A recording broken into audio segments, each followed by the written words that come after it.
There is more enlightened thinking by the PSNI and by the Department of Justice, I would question whether officers will feel obliged to accept overtime beyond compliance with working time directives. They will give priority to what they consider suits their personal family circumstances. The loss in annual salary caused by slavish acceptance of Windsor will have dangerous or even fatal consequences in Northern Ireland. Any significant loss of borrowing power amongst our constables will greatly reduce the availability of safe areas for officers to live in. It is an inescapable but unfortunate fact of life that officers must reside in areas which are comparatively safe and therefore somewhat more expensive than general housing. It is totally unacceptable that any officer should be found in a situation where he or she must fear for their family's personal security because of local paramilitary intimidation. Windsor also includes an example of the law of unintended consequences. Windsor's recommendations propose that a new expertise and professional accreditation payment of £1,200 should be made to detectives, firearms officers, public order trained officers and to neighbourhood officers who have been in post for at least 3 years. Now, given that at least 40% of our members already have those qualifications, I would be pleasantly surprised if that recommendation were to be applied here in Northern Ireland. Somehow, I don't think that one will make it through to the Northern Ireland edition. Whatever the swings and roundabouts of the first part of Windsor, and now we're hearing what's in part two, police officers will be considerably worse off financially. The consequences for morale and productivity can only be disastrous. When Sir Patrick Sheehy was asked to look at police paying conditions by the then Home Secretary Kenneth Clarke in 1994, he should have understood from his terms of reference that not only was the Royal Ulster Constabulary George Cross special and different, but so is the entire British Police Service. We are the cornerstone of the public service, the ultimate emergency service. From social working to quelling violent protests, it is the police officer who deals with all that society throws up and often risks life and limb to maintain the peace and to protect our citizens. And dare I say it, Minister, the government of the day. Minister, it is we who have to endure all too frequently verbal threats and insults, being spat at and assaulted, shot at, petrol bombed, nail bombed, blast bombed, and attempts to murder us. The evidence was there for all to see in the news most nights last week. Since January last year, 32 of our colleagues and their families have been forced from their homes because of the threat of imminent murder by terrorists. My colleague Paul McKeever, at his England and Wales Police Federation conference last month, declared that the British Police Service is the best in the world. Few would dispute that. But we didn't become the best police service in the world by accident. It was because the Edmund Davies report of 1978 understood the role of the police service in modern society and how to value a police officer financially. More importantly, the recommendation showed a real sense of appreciation of what an officer and the family must give up for the job on behalf of the community. The implementation of Windsor as it presently stands will take us back to the late 70s when officers left in their droves because of poor management and pay. The government may think that the black cloud of a recession-hit economy has the silver lining of cheap labour, but it is an illusion they will come to regret. An underpaid police service will be no longer attractive for careers for the best people, and the quality of recruit will surely deteriorate when the careers market eventually recovers. At the other end of the spectrum, thousands of experienced officers are lining up to leave because they see unacceptable pension arrangements on the horizon which will see them serve well past the most sensible date for them to retire. At least 10,000 are expected to go in Britain and as many as 500 in Northern Ireland, if Hutton is implemented as is presently envisaged. The government has many tough choices to make regarding public service expenditure, and I understand that.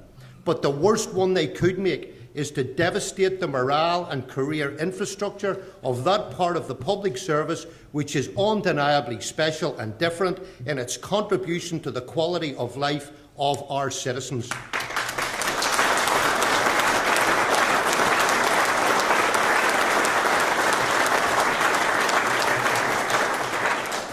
Now, we hear so much that we are the most scrutinised police service in the world. Well, we take pride in that, particularly as our performance withstands scrutiny. Most of it, I may say, by people who know absolutely nothing about policing. But it is clear to the Federation that our statutory oversight bodies have their own problems. The irony is not lost on my members. Let me start with the Policing Board. When Patton's plans were first announced for a policing board, the Federation expressed concern that the inclusion of so many politicians would lead to the politicisation of policing within the board, the opposite of what Patton had intended. We were assured by the then Security Minister that the independence on the board would prevent that happening by their benign and impartial influence. Well, given that nearly every one of the last board's independents had either a barely disguised or even an overt association with a political party, this was a betrayal of Patton and of this police service. We have witnessed many disgraceful debates along party lines over the past few years, and the board members need to act collectively and not be political in their deliberations. I'm pleased to say that the newly reconstituted board looks more fit for purpose, and I congratulate you, Minister, in evidently sharing the Federation's desire to see genuine, professionally qualified independents appointed.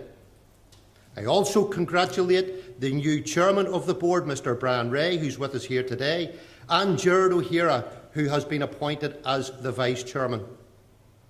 Following the recent review, the board, with its budget of £8.8 million, now knows what it is like to be held to account. It has the opportunity, under its new membership and newly confirmed chairman, to bring focus and energy to its activities.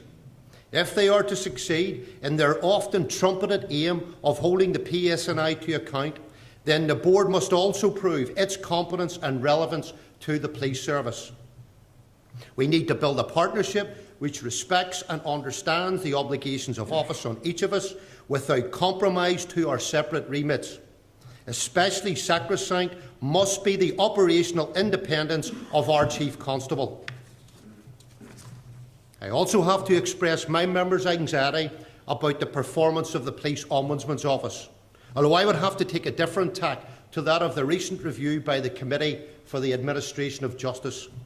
The Police Ombudsman's Office is now only too well aware of the perils, possibly even the futility, of trying to investigate incidents, whether 30 years or 10 years in the past. Its reports satisfy no one. Victims' relatives and commentators are looking for conclusions which vindicate their long-held prejudices. The millions of pounds being spent on inquiries so far into the past, with more millions being sought for the future, is the funding that's needed for today's policing, not for the expensive pursuit of unrightable, perceived or real wrongs. It was this Federation which led and won the campaign for the reinvestigation of all the unsolved murders, especially the unsolved murders of our 211 colleagues whose files were left quite disgracefully to gather dust. But we were looking for the uncovering of evidence that would lead to trials and hopefully convictions, not a charter for investigations of the circumstances which surrounded events rather than evidential facts. What we are seeing now are reports which make interesting or disturbing reading, depending on your perspective, but which bring neither sufficient closure nor enlightenment. The past few weeks have seen a succession of reports into past atrocities. Other inquiries are still ongoing, and others await a decision on their future. It's not appropriate or even possible to put ourselves in the shoes of victims and bereaved families, but serious questions need to be asked about the value of the present policy. Eames Bradley made an heroic but as yet unsuccessful attempt to chart a more fruitful and inclusive way forward. In the meantime, the Police Ombudsman and the Historical Inquiries team are contacting retired officers, many in their late 70s and